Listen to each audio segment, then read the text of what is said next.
I was 35 years old when my life completely changed.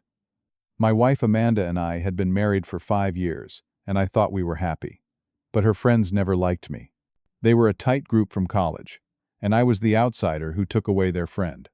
That summer they invited me on their annual trip to New Orleans. I was thrilled thinking they were finally accepting me. Instead, they left me stranded in Louisiana with no phone, wallet, or ID. What happened next transformed everything I thought I knew about life, love, and myself. Before I tell you this incredible story, drop a comment letting me know where you are watching from. Hit that like button and subscribe to the channel if you want more real-life stories about overcoming betrayal and finding your true path. Trust me, you will want to hear how this ends. I grew up in a middle-class neighborhood in Portland, Oregon. My parents raised me to value hard work, honesty, and above all else, loyalty. I carried these principles into adulthood, always believing that treating others well would mean they would treat me the same. This belief system worked fine until I met Amanda. It was at a corporate networking event in downtown Portland. I was 29, working as a project manager for a construction company. She walked in wearing a deep blue dress that matched her eyes, and I could not look away. Amanda was confident, sharp, and had this infectious laugh that made everyone around her smile. I gathered my courage and approached her with some terrible joke about the bland appetizers.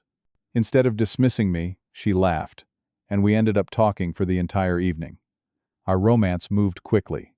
Within 3 months, we were inseparable. By 8 months, I had proposed, and she said yes without hesitation. The wedding was small but beautiful. I noticed that her bridesmaids, her 4 closest friends from college, seemed somewhat cold toward me, but I dismissed it as protectiveness. Jessica, Tara, Kylie, and Danielle had been inseparable since freshman year at university. They called themselves the Fabulous Five, with Amanda being their ringleader. The first year of marriage was blissful, but as time went on, I noticed how Amanda would drop everything when her friends called. Twice a month, they had girls' nights that often extended to entire weekends. I supported her maintaining these friendships, but it hurt when I discovered they had a group chat dedicated to mocking the husbands and boyfriends, including me. There were always excuses when I tried to join their gatherings. When they planned trips, Amanda would explain that it was tradition for just the 5 of them. At holiday parties, they would cluster together, speaking in inside jokes and references I could not understand. When I approached, conversations would stop, then resume on topics that excluded me. Every time I expressed my discomfort to Amanda, she would dismiss my concerns. "You are being too sensitive, Benson. They just have a special bond. You would not understand." I began to doubt myself, wondering if I was indeed overreacting. After all, everyone has the right to their own friendships. The real trouble began in our 3rd year of marriage. Amanda started coming home with new opinions about our relationship ideas that seemed planted by her friends. Jessica, the most outspoken of the group, had gone through a bitter divorce and seemed intent on finding flaws in every relationship around her. She particularly focused on me. Did I really need to call Amanda during my lunch break every day? Was I trying to keep tabs on her? Why did I suggest staying in for date night instead of going out dancing? Was I trying to isolate her? These questions, I later learned, came directly from Jessica. So you can imagine my surprise when, during their planning for their annual vacation, Amanda announced that the group wanted me to join them. This was unprecedented. 5 years into our marriage, and finally an olive branch from the friend group that had always kept me at arm's length. I was genuinely excited and spent weeks preparing for the trip to New Orleans. I researched the best local spots that would impress them, bought new clothes, and even took a crash course in mixing cocktails, since they all loved trying new drinks. This was my chance to finally bond with these women who were so important to Amanda. If they accepted me, I believed our marriage would be stronger than ever. The first 2 days in New Orleans exceeded my expectations. We explored the French Quarter together, enjoyed amazing food, and even went on a ghost tour where Tara clung to my arm when she got scared. For the first time, I felt included. They laughed at my jokes, asked my opinion on restaurants, and seemed to genuinely enjoy my company. Amanda was glowing with happiness, telling me repeatedly how glad she was that I had come along. But there were small moments that should have warned me. Whispered conversations that stopped when I approached. Strange glances exchanged when certain topics came up. An inside joke about someone named Steve who had apparently embarrassed himself on a previous trip. When I asked who Steve was, they all laughed, and Kylie said, Do not worry about it. Just a friend who could not handle New Orleans. The way they looked at each other made me uneasy, but I pushed the feeling aside. I was finally making progress with them. I did not want to ruin it with paranoia. On the morning of the third day, Jessica suggested we split up to explore different areas. She, Kylie, and Tara wanted to visit an art gallery. Danielle and Amanda wanted to take me to see a historic plantation outside the city that I had mentioned wanting to visit. It seemed perfect. Some smaller group bonding time with the two who had been the most welcoming. I happily got into the back of the rental car, leaving my backpack with our hotel room key and my wallet in the trunk as we planned to go swimming at a local spot afterward. We drove for about 45 minutes, much longer than I expected. The houses grew farther apart, and eventually, we turned down a dirt road leading through a wooded area. I started to ask if we were lost, but Danielle, who was driving, assured me this was a shortcut. Another 15 minutes of increasingly remote roads, and she pulled over at what appeared to be an old abandoned gas station. That is when everything changed. Amanda turned around in her seat and gave me a smile I had never seen before. It was cold, amused, but not in a kind way. "We think it's time you proved yourself, Benson," she said. I did not understand what was happening. Danielle explained that they had all agreed I needed to show I could handle myself in difficult situations. Jessica thought it would be hilarious to see if I could find my way back to the city on my own. My wife nodded in agreement, adding that I was always so dependent on her, following her around like a lost puppy. Before I could fully process what was happening, they told me to get out of the car. When I refused, Amanda reached back and opened my door. "Let's see if he can make it back," she laughed. "Maybe then he will be man enough for you," Jessica added from a call on the speakerphone. I stepped out still, thinking this must be an elaborate joke. But when I tried to get my backpack with my wallet, phone, and ID, Danielle drove forward a few feet. "We will keep these safe for you," Amanda called out. "Consider it motivation to make it back." They drove away, laughing, dust billowing behind them, leaving me standing alone at an abandoned gas station in the Louisiana heat, miles from anywhere, with no phone, no wallet, and no identification. I stood there for nearly an hour, convinced they would return, that this was just a prank that had gone too far. They did not come back. As the reality of my situation sank, in my first emotion was not anger, but a crushing sense of betrayal. The woman I had built my life around had left me stranded in a state I did not know, with nothing but the clothes I was wearing. I kept replaying the cold look in her eyes, trying to reconcile it with the woman I thought I had married. Eventually, I began walking down the dusty road in the direction we had come from. The Louisiana summer heat was oppressive, and within 20 minutes, my shirt was soaked with sweat. Each car that passed filled me with hope, but none stopped for the disheveled man walking along the roadside. I could not blame them. I would not have stopped either. After what felt like hours, I reached a small crossroads with a diner that had seen better days. The sign above the door read Ellie's Place in faded red letters. With no money and growing desperation, I pushed open the door, welcomed by the blessed rush of air conditioning and the smell of coffee. The few patrons glanced at me suspiciously. I approached the counter where an older woman with kind eyes was wiping down the surface. Her name tag read, Elaine.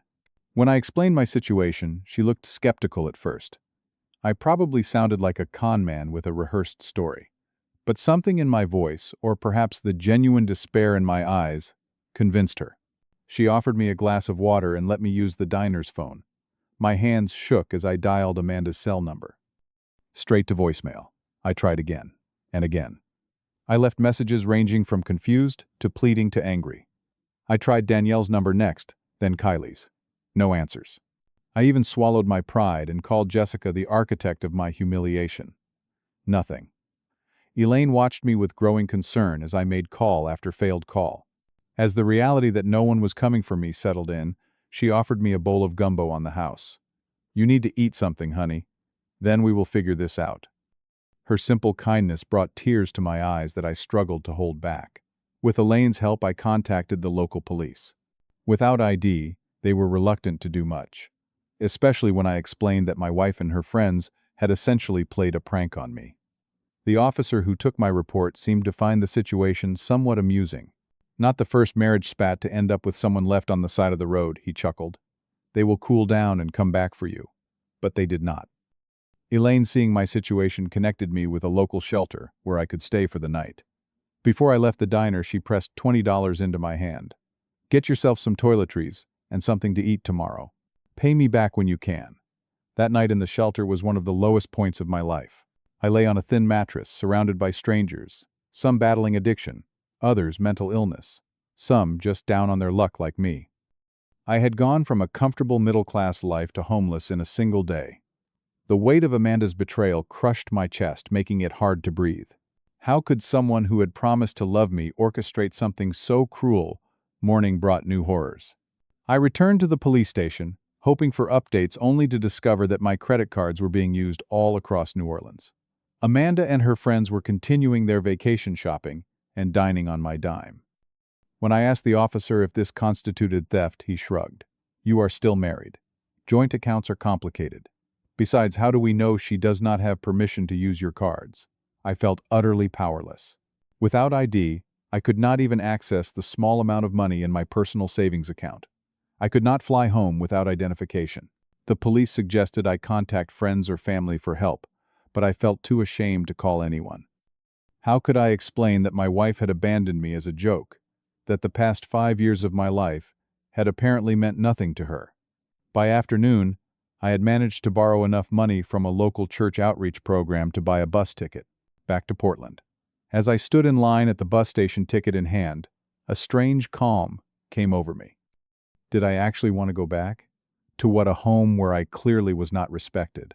A marriage that had just revealed itself to be a sham. Friends and colleagues who would either pity me or laugh at my humiliation. I stepped out of line and walked back outside. Standing on the sidewalk watching buses come and go, I made the most impulsive decision of my otherwise methodical life. I would not go back, at least not yet, not until I understood what had happened and who I was without Amanda.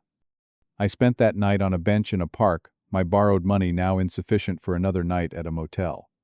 The next morning, freshly determined, I walked into every business within a 5-mile radius asking for any kind of work. Most turned me away immediately. No ID, no job. But at a small hardware store, the owner, a barrel-chested man named Marcus, listened to my story with a furrowed brow. When I finished explaining, expecting the same dismissal I had received elsewhere, he surprised me. So you know anything about fixing things? He asked. I explained my background in construction management, that I knew my way around tools and building materials. Good enough for me, he said. I need help reorganizing my stockroom. Cash under the table until you sort out your situation. And I got a room above the store you can use. Marcus became my first ally in this new life. The stockroom job expanded to helping customers, then assisting with deliveries and installations. I worked 16-hour days, partly because I needed the money, but mostly because it kept me from thinking about Amanda. Each night, I collapsed into exhausted sleep in the small room above the store, too tired to even dream. A month into this arrangement, Marcus brought me along to help a customer restore some woodwork in a historic home. As I carefully repaired the ornate banister, I felt a sense of peace for the first time since being abandoned. There was something deeply satisfying about bringing beauty back to something that had been damaged.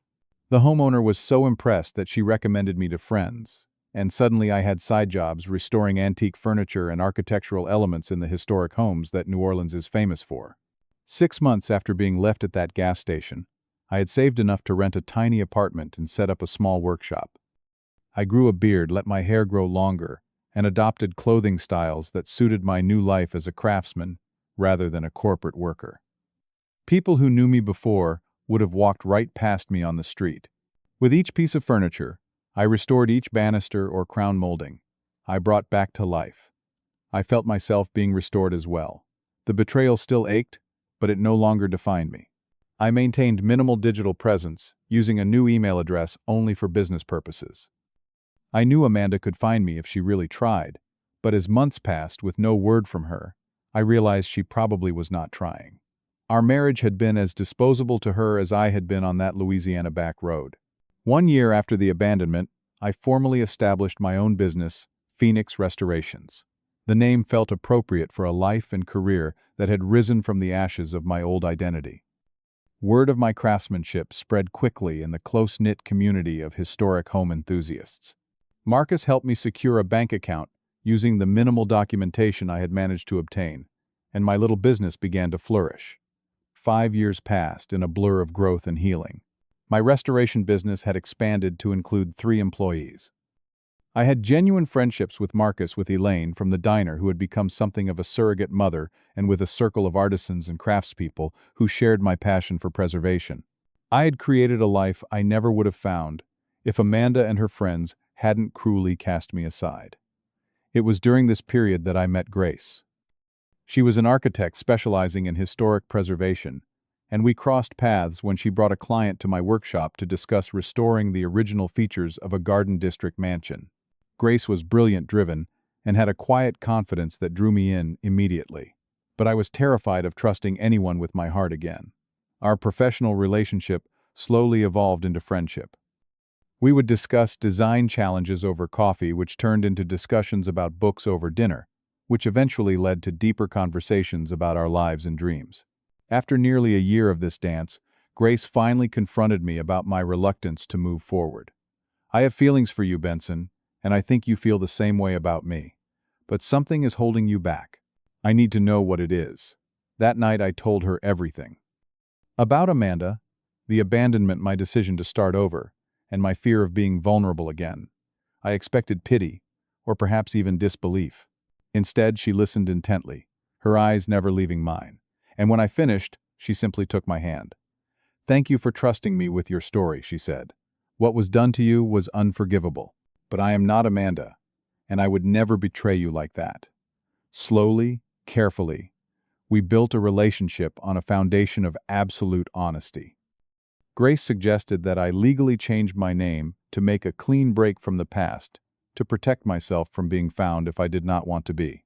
I considered it, but ultimately decided that I would not let Amanda's actions erase who I was. I would remain Benson, but a stronger version who knew his own worth. 15 years after being abandoned in Louisiana, my life bore no resemblance to the one I had left behind. Phoenix Restorations had become one of the premier historic renovation companies in the Southeast. We had a team of 20 skilled craftspeople and a 6-month waiting list. I had married Grace, and we had 2 beautiful children, a 12-year-old daughter with her mother's keen eye for design, and a 9-year-old son who already showed talent for working with his hands. We lived in a historic home that I had spent 3 years restoring myself, a labor of love that had been featured in architectural magazines. I had friends who genuinely cared for me, work that fulfilled me, and a family built on mutual respect and trust. The abandoned, betrayed husband was a distant memory, a different man from another lifetime. Then came the email that shattered my carefully constructed peace. It arrived on a Tuesday afternoon, sent through the contact form on my company website. The subject line read simply, "Found you. Benson, it has taken me 15 years and countless private investigators. But I finally found you. I never stopped looking. What happened that day was just supposed to be a prank that went too far. We were going to come back after an hour, but when we returned, you were gone. I called your phone 107 times that day. Please, I need to talk to you. I need to explain. I need your forgiveness. Amanda." I stared at the screen, my hands shaking, just as they had all those years ago in Elaine's diner. Grace found me like that, frozen in front of my computer. She read the email over my shoulder, then quietly closed my laptop. "What do you want to do?" she asked, no judgment in her voice. For days I grappled with the question. Part of me wanted to ignore the email to protect the life I had built. Another part needed answers, needed to understand how someone could do what Amanda had done.